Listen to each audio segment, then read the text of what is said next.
Everyone, আসসালামু আলাইকুম। Measures of central tendency related first ক্লাসে সকলকে স্বাগত। এটি মূলত বেসিক স্ট্যাটিস্টিক্স এর একটা পার্ট। আমরা হচ্ছে যে আজকে মেজার্স অফ সেন্ট্রাল টেন্ডেন্সি এবং সেন্ট্রাল টেন্ডেন্সির ব্যাপারে প্রাথমিক আলোচনা করব। একটা ছোট্ট উদাহরণ দিয়ে শুরু করি। আমরা একজন ব্যাটসম্যানকে তার কোন বৈশিষ্ট্য দিয়ে বিবেচনা করি, ভালো নাকি মন্দ? সেটা হচ্ছে যে স্ট্রাইকিং রেট বা হচ্ছে যে এভারেজ রান, রাইট?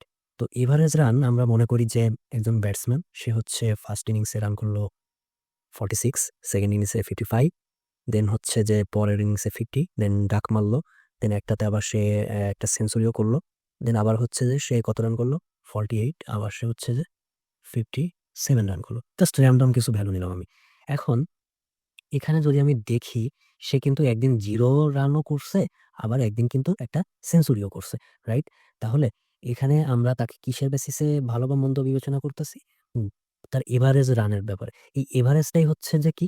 আমাদের গাণিতিক গড়, রাইট? এখানে যদি আমি সবগুলো মানকে যোগ করি এবং যোগ করে যদি গড়টা নির্ণয় করি, তাহলে আমরা দেখব কি 50 এর আশেপাশে একটা ভ্যালু আমাদের আসবে। দ্যাট মিনস কি? সে রান কিন্তু বেশি কম করছে, বাট এই যে 50 রানের আশেপাশেই কিন্তু সে প্রতিটা ইনিংসে, প্রতিটা ইনিংস বলতে মেক্সিমাম ইনিংসে রান করছে।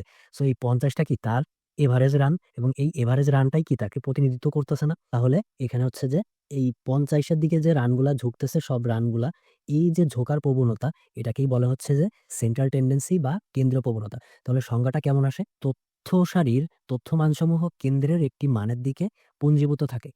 এই পুঞ্জীভূত হওয়ার প্রবণতাকেই কেন্দ্রীয় প্রবণতা বলে। ওকে? সংজ্ঞাটার সাথে যদি এখন রিলেট করতে পারেন ঘটনাটা, তাহলে কিন্তু খুব সহজেই সংজ্ঞাটা মনে রাখতে পারবেন। অ্যান্ড দেন আসছে কি? এই মেজার্স ওয়ার্ডটা আসছে এবার, রাইট? তাহলে এই মেজার্স ওয়ার্ডটা হচ্ছে কেন আসছে? মেজার্স মানে হচ্ছে যে পরিমাপ। তার মানে কেন্দ্রীয় প্রবণতার পরিমাপ। এখন এই যে প্রতিনিধিত্বকারী মানসমূহ আমরা যেই সকল সিস্টেম বা সূত্র দ্বারা বের করি, সেগুলোই হচ্ছে যে আমাদের মেজার্স।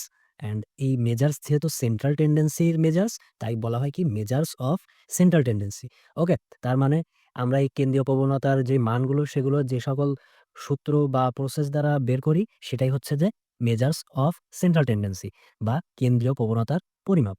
আমরা যদি একটু নেক্সট স্লাইডে যাই, এখানে আমাদের কেন্দ্রীয় প্রবণতা মূলত ৩ ধরনের, ৫ ধরনের, এই ডিবেটে এখন যাচ্ছি না। আমরা এই ৩ ভাগেই মোটামুটি ভাগ করতে পারি। মিন মানে হচ্ছে গড়, অ্যান্ড মিডিয়ান মানে হচ্ছে যে মধ্যক, আর মোড মানে হচ্ছে যে প্রচুরক, রাইট? এখন এই গড়টাকে আবার হচ্ছে যে আমরা ৩ ভাগে ভাগ করতে পারি। কি ভাগে ভাগ করতে পারি? গাণিতিক গড়। গাণিতিক গড়কে আমরা কি দ্বারা প্রকাশ করি? গাণিতিক গড়কে হচ্ছে যে আমরা এক্স বার অথবা অ্যারিথমেটিক মিন বলতে পারি। ওকে? দেন হচ্ছে যে জ্যামিতিক গড়। জ্যামিতিক গড়কে বলা হয় হচ্ছে যে জিওমেট্রিক মিন বা জিএম। আর আরেকটা হচ্ছে যে উল্টন গড়। উল্টন গড় উল্টন গড় হচ্ছে যে হার্মোনিক মিন। হার্মোনিক মিনকে এইচএম দ্বারা প্রকাশ করা হয়। ওকে? মিডিয়ান হচ্ছে যে একটাই, সেটা হচ্ছে যে জোড় থাকলে একরকম মিডিয়ান আসে, আর বিজোড় থাকলে আরেক রকম মিডিয়ান আসে। ওকে? আমরা একটু পরে আলোচনা করব। আর মোডটা হচ্ছে যে যদি একটু আগে থেকে করি, কোনো একটা তথ্য সারিতে যেই তথ্য মানটি সর্বাধিক পরিমাণবার থাকে, সেটাই হচ্ছে যে আমাদের প্রচুরক। ওকে? দেন নেক্সট স্লাইডে যাই। এখানে মিনটা আসলে কি? মিনটা হচ্ছে যে সাম অফ অল নাম্বারস কে আমরা যদি কিনা, সাম বলতে সামেশন অফ অল নাম্বারস কে আমরা যদি হাউ মেনি নাম্বারস দেয়ার আর এটা দ্বারা ভাগ করি, তাহলে আমরা হচ্ছে যে পাবো কি? গাণিতিক গড়। আচ্ছা, mean is the average of the value in the data sheet. তাহলে এটাকে আমরা হচ্ছে যে এক্স বার দ্বারা প্রকাশ করা হয়, এবং সাম অফ অল নাম্বারস হচ্ছে যে আমরা যদি এক্স চলকের n সংখ্যক মান ধরি হচ্ছে যে x1, x2 xn, তাহলে আমরা এই সবগুলোকে যোগ করব i is equal to 1 থেকে n, and xi হচ্ছে যে পদ সংখ্যা, আর নিচে হচ্ছে যে আমরা মোট এখানে হচ্ছে যে কত সংখ্যক ডেটা ছিল? n সংখ্যক দিয়ে ভাগ করব। আচ্ছা, এইটা হচ্ছে যে একটু বলে দেই। যারা পূর্বে এই ব্যাপারে আইডিয়া আছে তারা তো পারেনি, আর যারা না পারেন তাদের জন্য একটু বলে দেই। xi এর এখানে i এর এখানে আমরা হচ্ছে যে on থেকে n পর্যন্ত বসাতে পারি। ওকে? সো ফার্স্ট পদের জন্য যখন আমরা i সমান সমান হচ্ছে যে on ধরবো, তখন এটা আসবে কত? i সমান সমান on ধরলে আসবে x1। i সমান সমান যখন 2 ধরবো তখন আসবে x2, এন্ড এইভাবে ডট i সমান সমান যখন আমরা ধরবো n, তখন হচ্ছে যে xn। ওকে? এই সবগুলা যোগফলই হচ্ছে যে এইটা দ্বারা রিপ্রেজেন্ট করে। ওকে? নেক্সট। আমরা এখানে যদি মিনের একটা এক্সাম্পল দেখতে যাই, তাহলে এখানে আমি একটা এক্সাম্পল দেখিয়েছি। আপনার এগুলা সব যোগ করতে হবে, দেন যোগ করে ভাগ করতে হবে। তাহলে আমরা মিনটা পেয়ে যাব। সো নেক্সট স্লাইডে চলে যাই। আচ্ছা, এখানে মিডিয়ানের ২ টা টাইপ সম্পর্কে আলোচনা করা হয়েছে।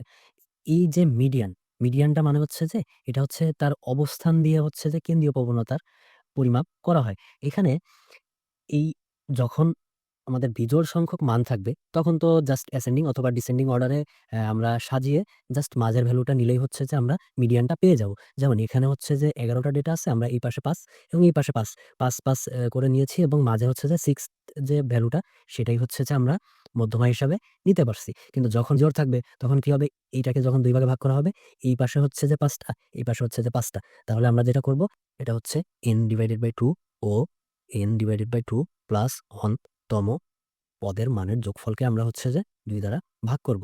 এটা কিন্তু পদের মান। n কিন্তু এখানে পদের মান। তার গড় করলেই আমরা ভ্যালুটা পেয়ে যাব। যেমন এখানে একটু ভিজুয়ালাইজ করে দেখেছি যে এই এই পাশ থেকে হচ্ছে যে n/2 এবং n/2 প্লাস ১ তম পদ, যে ২ টা পদ, এই ২ টা পদের এভারেজ মানটাই হবে হচ্ছে যে আমার জোড়ের ক্ষেত্রে মিডিয়ান। ওকে, নেক্সট স্লাইডে যাই।